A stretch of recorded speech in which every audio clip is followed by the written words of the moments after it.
La reunión de Ginebra, es una reunión normal que periódicamente tienen los sionistas.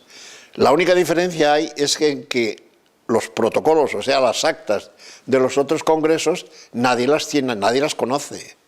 Yo siempre he dicho que a mí me encantaría tener los protocolos de los años desde el 96 hasta el 2016. Es decir, fíjate bien qué bien se guardan en secreto, y ahora es imposible, las decisiones que toman en secreto, que son las fundamentales. Lo que pasa que Dios, que hace milagros, creo que permitió que esto cayera en manos de cristianos para que tuviéramos un ejemplar de cómo trabajan.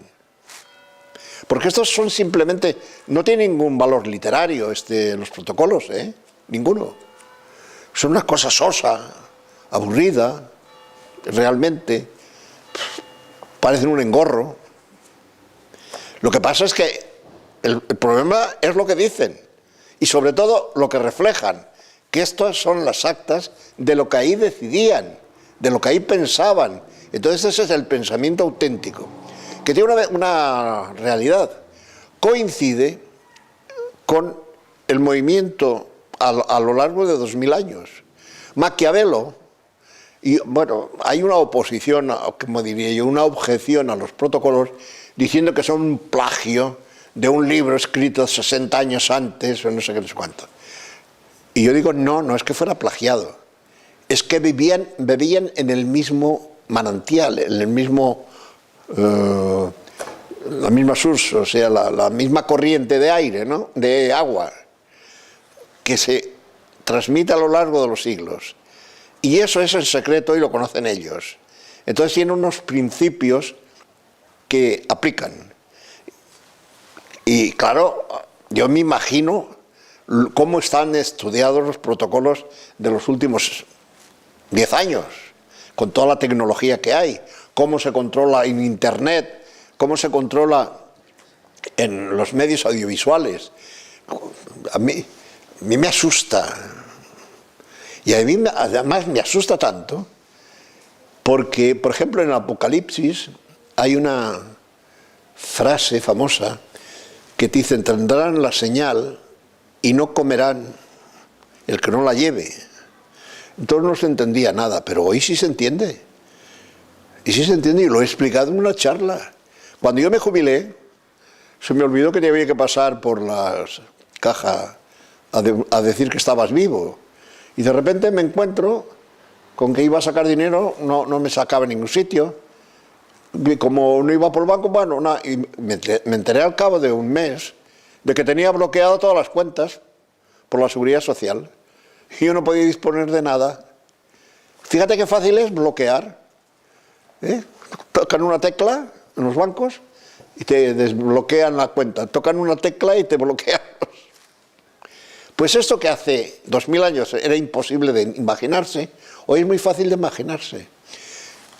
Si nos ponen un chip aquí y dice: el que no sea abortista, el que no sea homosexual, el que no defienda, etcétera, etcétera, no come, como van a quitar incluso el dinero corriente, ya está en uso, y en algunas naciones creo que están haciendo la prueba de que no exista el dinero, simplemente las tarjetas, para todo, para tomarme una Coca-Cola, para todo.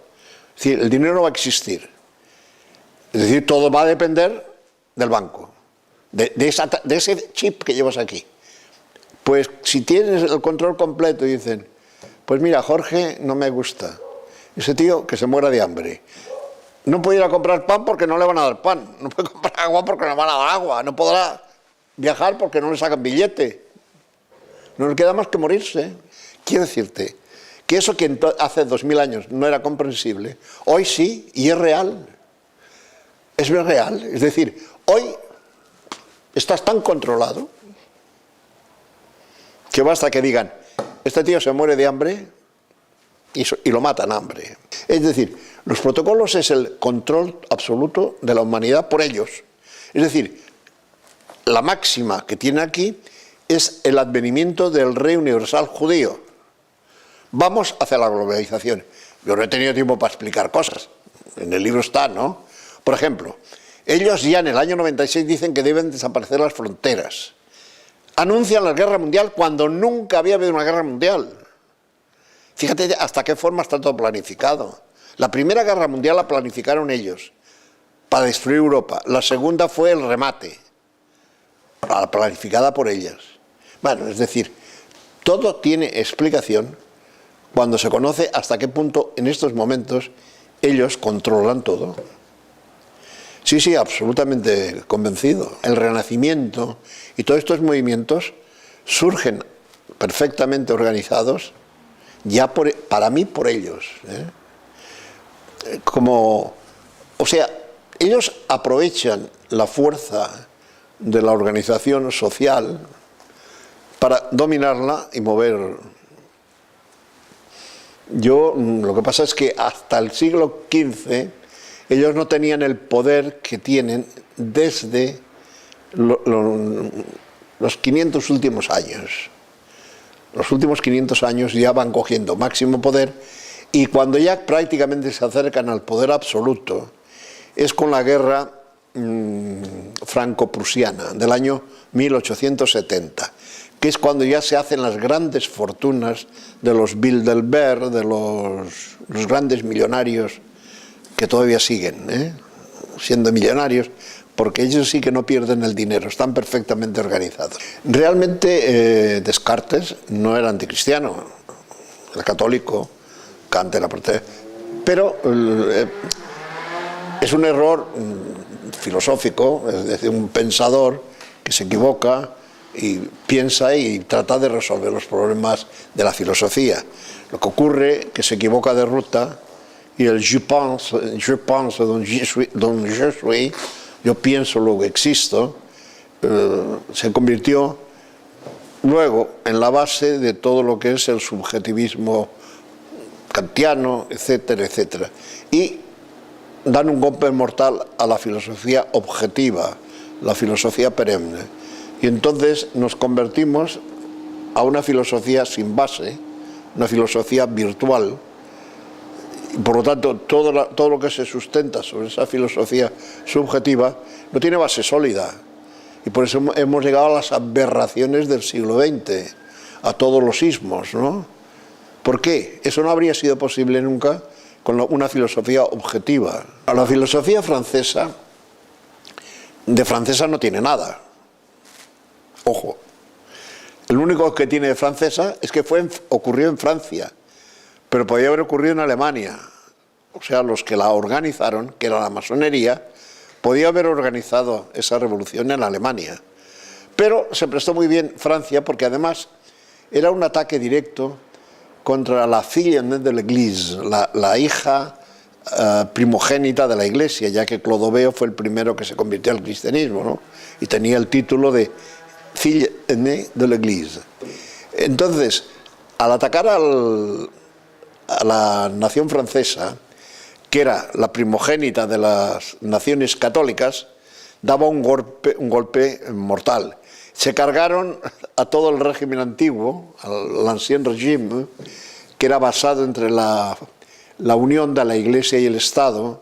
O sea, el Estado defendía a la Iglesia amparaba al Estado, y por lo tanto ese régimen no les convenía a los enemigos de la Iglesia, y se dedicaron pues a los genocidios que ya conocemos todo por la historia, al cortar cabezas de la aristocracia, etcétera, etcétera.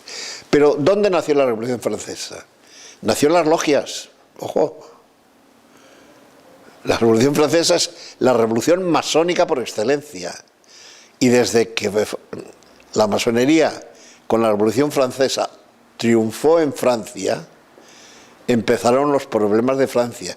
Y Francia dejó de ser Francia en el año 1789, y hoy en Europa ha sido, pues digamos, el centro desde donde el sionismo ha influido más. Y luego llegó a España con la invasión napoleónica, empezaron ya a destruir la Iglesia Católica los masones españoles. La destrucción del Imperio Español fue obra de la masonería, principalmente, etcétera, etcétera. Lo que pasa es que todas esas son ya ramificaciones del problema. Para mí, digamos, la sinagoga de Satanás, cuando la bautiza así San Juan Bautista, es porque en ese momento, cuando desaparece el pueblo judío como pueblo elegido, y San Pablo lo reconoce y dice que ya la ley no tiene vigencia, que lo que tiene vigencia es la fe en Cristo, y que los discípulos de Abraham somos nosotros, los cristianos, no los judíos. Entonces ya empieza, a mi entender, cuando Satanás, que es más listo que nadie, decide aprovechar las cualidades del pueblo judío, esas cualidades que hemos conocido, la capacidad de organización, la capacidad de adaptación, la inteligencia natural, el movimiento, el dominio de la sociedad, etcétera, etcétera, que lo controlaban perfectamente el Sanedrín, siguen gobernando a los judíos, no desde Jerusalén, que ha sido destruida por Tito, pero sí desde cualquier sitio donde estén, siguen gobernando al pueblo judío, Entonces, de ahí, de ese Sanedrín, que hoy le llamo yo la sinagoga de Satanás, desde ese Sanedrín se han originado a través de los siglos todos los movimientos contra la Iglesia. Primero las herejías, luego el Renacimiento y el luteranismo, luego la Revolución Francesa, luego el apoderamiento de todos los gobiernos por las logias, es decir, luego todos los movimientos de distinta índole, todos surgen en lo que yo llamo el laboratorio de ideas y proyectos de la sinagoga de Satanás. ¿Por qué pienso así? Pues por una razón de pura lógica. Es decir, vamos a ver si me sé explicar.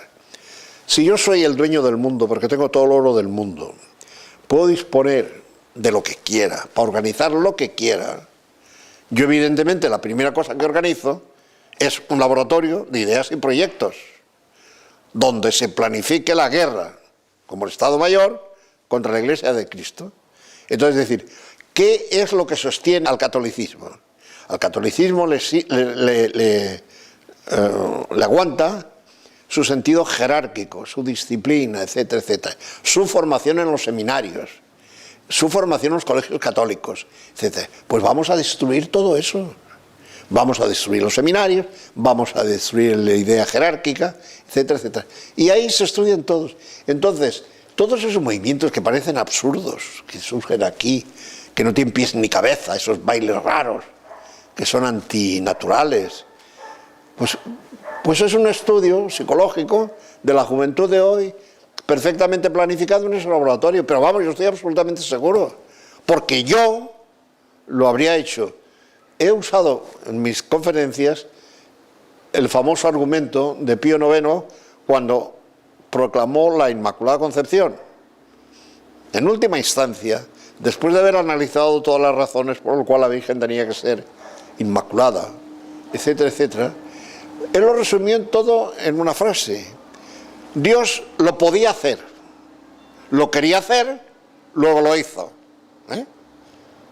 Pues ese argumento lo uso yo para decir, yo tengo todo el poder del mundo, puedo hacer un laboratorio de ideas y proyectos que acabe con la Iglesia Católica.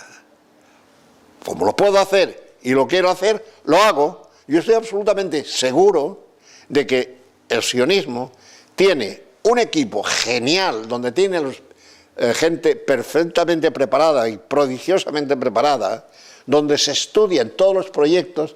Por ejemplo, el asesinato de Carrero Blanco, ¿lo hizo la ETA? No, hombre, no. Eso está planeado en el laboratorio de ideas de la sinagoga de Satanás. Y además tiene un símbolo, un signo siempre, que es que nunca se logra descifrar. El expediente del asesinato de Carrero Blanco se ha perdido. Cuando asesinaron a Carrero Blanco había policías que habían avisado ya de que estaban pasando cosas raras. Y en el gobierno de Franco nadie hizo caso. Son datos ciertos. Es decir, la ETA son peleles al servicio de los demás, que hacen el trabajo sucio aparente, no el de organización. Se lo dan hecho. ¿Cómo se puede explicar que hagan un túnel en Madrid en el centro de Madrid sin que se entere nadie, junto a la embajada americana, etc. O sea, que realmente, una de las cosas que yo estoy absolutamente seguro es de que todo, el programa, por ejemplo, yo cuando digo que vamos a tener el gobierno más nefasto para España ahora, es porque ese gobierno ya tiene preparado. A mí cuando me dijeron que Pablo Iglesias había sacado 1.800.000 simplemente al cabo de 2 meses de haberlo fundado, yo por lógica pura digo, eso es imposible. Oh, ¿ha sacado? Digo, sí, que ha sacado 1.800.000 votos, no hay quien lo dude. Pero lo que sí dudo yo, y estoy absolutamente seguro que no es así, es que no está preparado en 2 meses. Efectivamente, que luego se ha descubierto que llevaban 10 años organizándolo.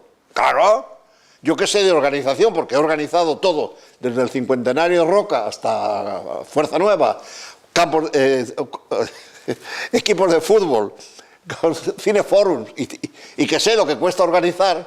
A mí me vienen con el cuento de que se puede organizar en 2 meses una forma que en 2 meses sacas 1.800.000. Vamos, eso es de tontos. El creerlo es insultante. Digo, eso es tonto. Es de tontos. Es decir, hay cosas que... Mire, hablando de fútbol, cuando me enteré yo de que Neymar, ahora que estamos de moda de Neymar, había costado 57 millones, y yo le dije a la gente, digo, mira, yo no sé si ha costado 57 millones, pero eso es una mentira como una catedral. O sea, ¿por qué? Es que tiene mucho cariño a Barcelona. Digo, por mucho cariño que tenga el Barcelona, el representante de Neymar, los que tienen derechos sobre Neymar, ¿van a tirar 100 millones? Hombre, ¿por qué lo dices? Porque Florentino, que es un señor que mundialmente es conocido por su capacidad de gestión y que tiene una de las empresas más importantes del mundo y que sabe lo que es dirigir empresas, dijo, cuando fue a contratar a Neymar, a mí me cuesta 150 millones y yo no estoy dispuesto a gastar 150 millones. O sea, que a Florentino le costaba 150 millones y al Barça 50. No. Pues yo dije, bueno, pues este argumento que usé yo el primer día que lo firmaron, ahora lo está usando todo el mundo, pero es de pura lógica. Es decir, es de sentido común. Hay cosas que no tienen explicación si la lógica es la lógica. Es decir, la historia está perfectamente marcada por el predominio de la sinagoga de Satanás, o la ciudad de Dios, o la ciudad de la tierra, ¿no? Empieza la evangelización del mundo y empieza a mejorar el mundo donde entra el evangelio, Europa. Ellos se mueven y vienen las persecuciones para acabar con los cristianos, pero tiene el efecto contrario, es decir, la sangre de los cristianos, la sangre de los mártires es semilla de cristianos. Llega un momento, 300 años, en que por fin viene el famoso Edicto de Milán, en que se convierte Constantino al catolicismo. Viene la libertad de la Iglesia, le da facilidades a la Iglesia con el poder que tiene de la verdad, organiza un mundo maravilloso que los enemigos de Cristo llaman la edad oscurantista, cuando es la más brillante. Es decir, no ha habido época más brillante que la Edad Media. No tenían los medios materiales que tenemos nosotros, pero lo que queda indica que fue una edad, las catedrales hablan por sí solas. Hubo una paz tremenda y progresaron las ciencias, la teología. Luego lo que ocurre es que viene inmediatamente las ciudades de la tierra, la ciudad de Satán, contraataca con el Renacimiento. El Renacimiento es la vuelta hacia el paganismo. Esa es la realidad. O sea, son volver a las ideas paganas.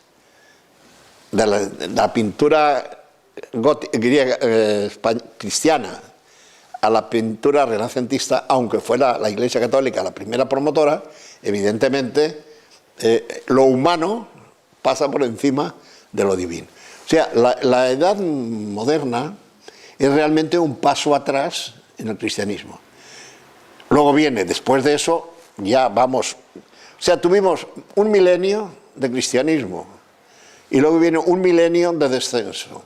Del modernismo de la Edad Media para acá, salvo la obra de España,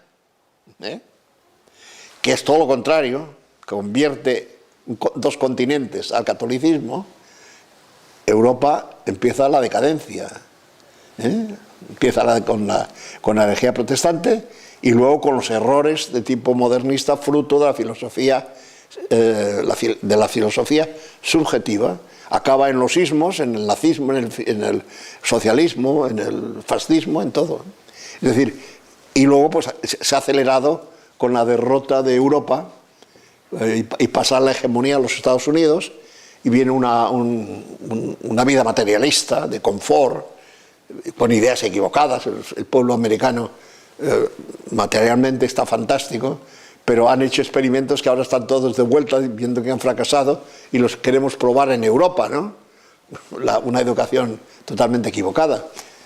La educación buena y correcta era la que empezó con los monjes y luego continuó con las congregaciones religiosas en el siglo XVIII, con los jesuitas, con los colapios, antes ya, y luego después de la Revolución Francesa, esa cantidad de congregaciones enseñantes, los maristas, gabrielistas, marianistas, etcétera, etcétera, que fueron unos modelos de educación y levantaron otra vez la fe en Francia.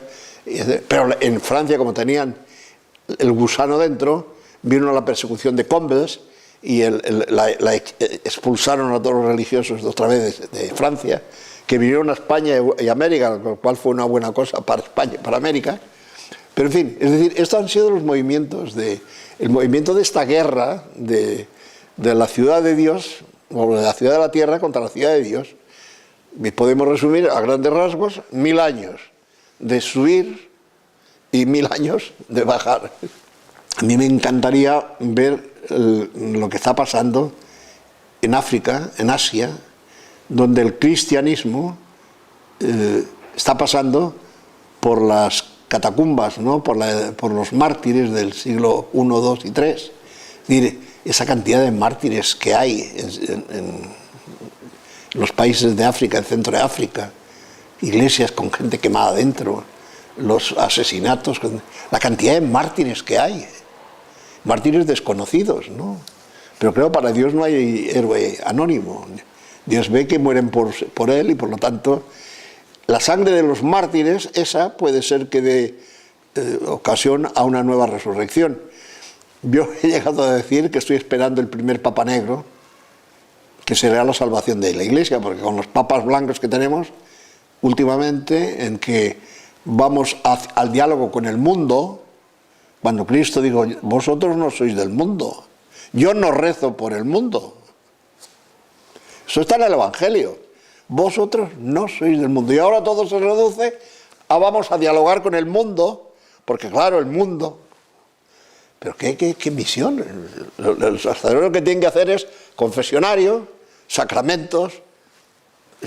En la iglesia, aquí en Gabá, lo primero que hicieron en el año 65, 66, fue cerrar los bancos.